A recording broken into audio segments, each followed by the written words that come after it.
guys like? Really? I was a chemist, Eastman Chemical Company. Kind of grew up around the right people doing the right things and got my interest peaked in making liquor at an early age. And then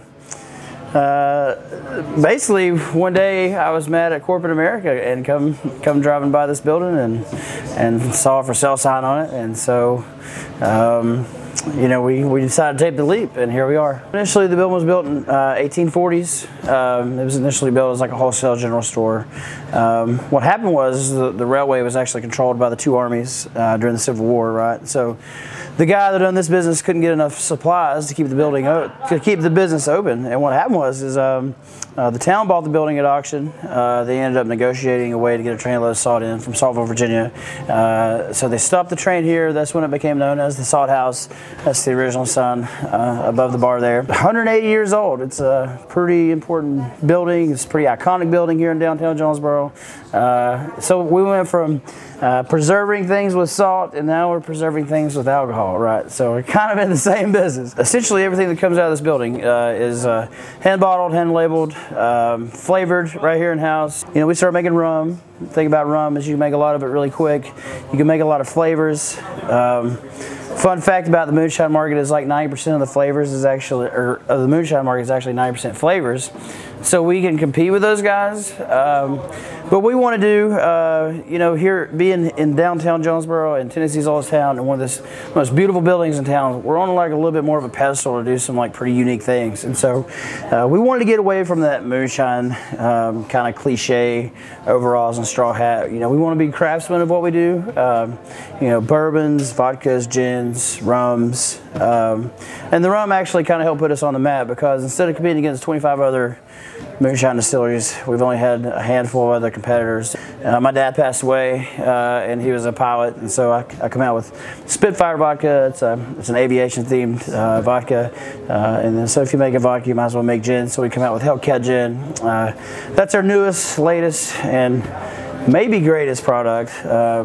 I'm pretty proud of our gin. So it's very lightable on juniper. It's a little more heavy on coriander, lemon pills, orange pills, lime pills. It's a good summertime gin for those gin and tonics. So the laws were just changed, right? Used to, you can go to a brewery, buy a pint of beer. You can go to a winery, buy a glass of wine. Well, you couldn't come here and get a cocktail by the drink, or liquor by the drink. So recently the laws were changed, so we can actually have like a craft cocktail bar portion of our business. So we're building on here. Going to knock a hole in the wall and build a nice little, what I call a patio around the outside here. Do craft cocktails, live music, that kind of thing, storytellers, comedians. And then in Johnson City, we're going to do the same thing. We've got a very good local customer base behind us. You know, we've got like 10,000 followers here in East Tennessee, which is pretty crazy, considering we're out of a 3,000 square foot building, right?